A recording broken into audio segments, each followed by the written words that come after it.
Good afternoon, ladies and gentlemen. I would like to describe myself as an individual who believes that each one of us have a hidden talent that is waiting to be explored and discovered. With only change of perception of how we see as it is. What is this talent that I'm talking about? It is the leadership. I believe that true leadership is not fulfilled because we are not balanced with ourselves and the surrounding. Let me tell you, how much do we actually know about leader? What does it take to become a leader? Our leader, basically, people who are shaped and modified based on the external factors such as the situation, the surrounding, the society, influences from others, or are people born to lead, suggested by psychologist Wood, 1913, on his theory, great man-woman theory, the idea that people are born to lead, biologically given the coding system in our DNA to react on any situation given. Our human instinct. I believe a leadership is composed of both nature and nurture, the environment and situation, and in addition with the learning processes, such as trials and errors. We have to be balanced with ourselves and the surrounding. But what does it take to become a leader? How much do we actually know about leadership? Are they just people who manage others, who lead others, who coordinate day-to-day, plan-to-plan organizing, and coordinating people upon he or she is responsible? That, my friend, is the definition of a manager. Certainly not the trait that we want to have on our leaders. We will be working with a lot of different people, different people that have a different background. They perceive the world differently, and not one or two people are the same. That is called the human phenomenology. People have different interpretation of how they see the world works, how the world functions.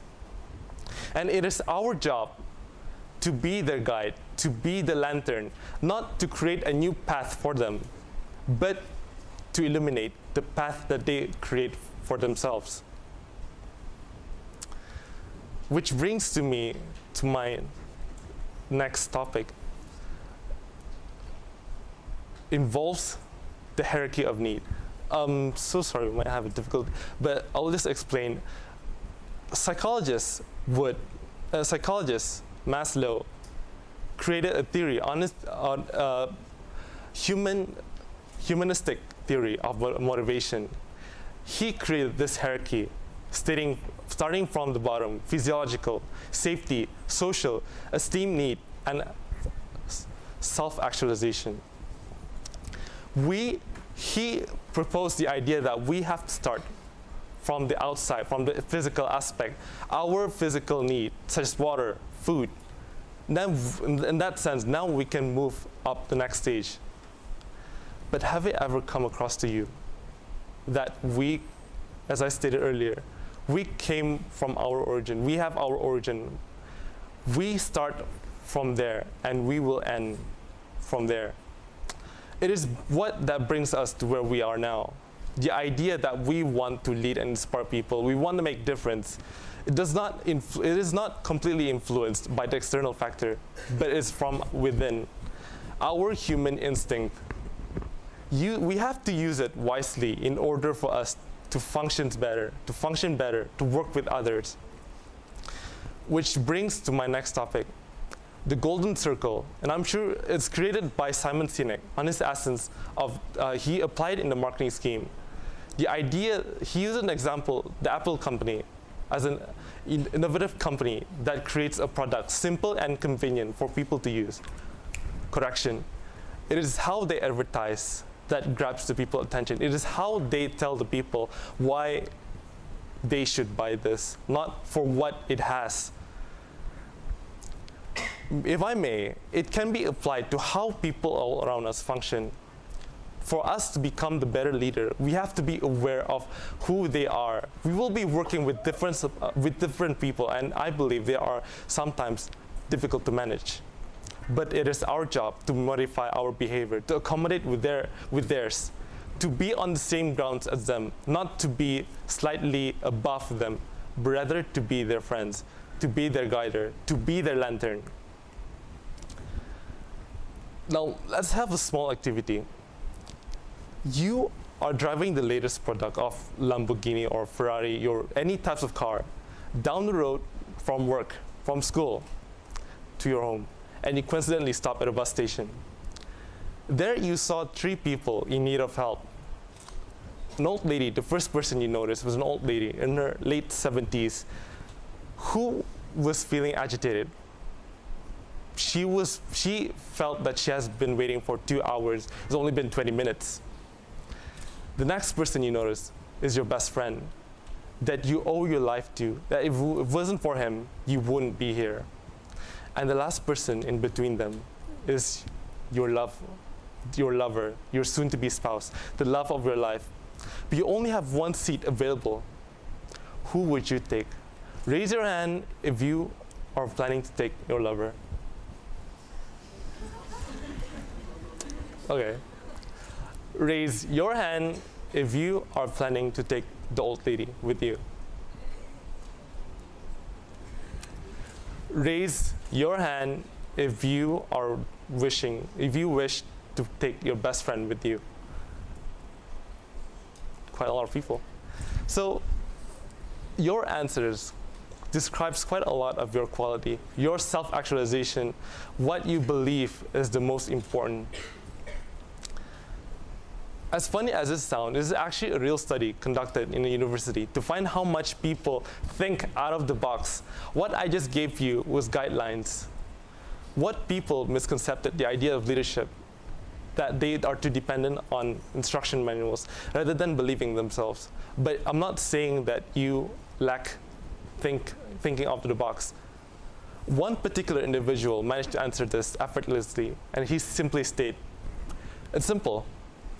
I will give my car keys to my best friend, let him take the old lady home, and I will wait with my lover for the next bus station to arrive.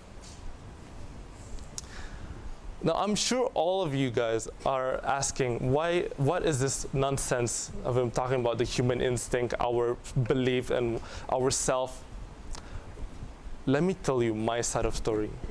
How I became the better me, my journey of becoming the better me, to where I'm standing now. As a kid, I was bullied. Growing up for almost 5 years, I was bullied. I was called names. I was known as alien. And every time I walked past each classes, I got called out.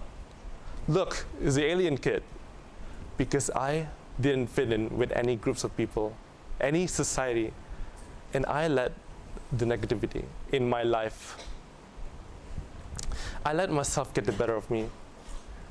It gets to the point that I manifested it in a way by growing my hair long, by concealing my forehead. It is my way to show that my doors is closed, that I don't believe I have this potential to become the better person, until I stumbled upon a quote that said, people do not change you. You change for yourself.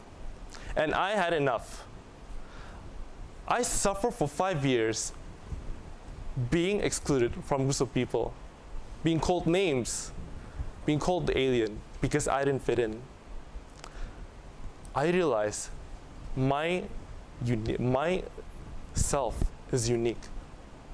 My abnormality is what makes myself special and unique amongst others.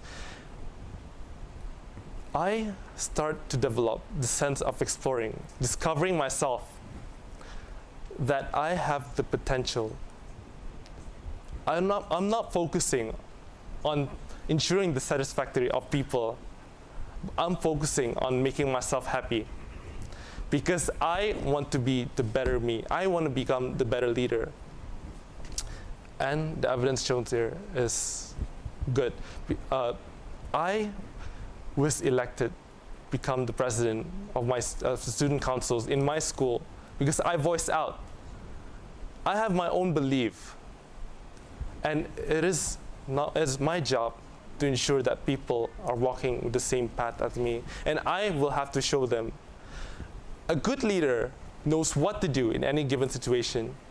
A better leader shows how and when to apply it, formulas, diagram, but a true leader tells you why it is necessary, why it is there in the first place. It shows from within, not from outside. I was given the opportunity because I opened my doors. I opened the doors myself without the aid of anyone. I was sent to KL last year to participate in a debate competition that in no way that I ever came across in my mind that I would be sent outside the country to represent Brunei.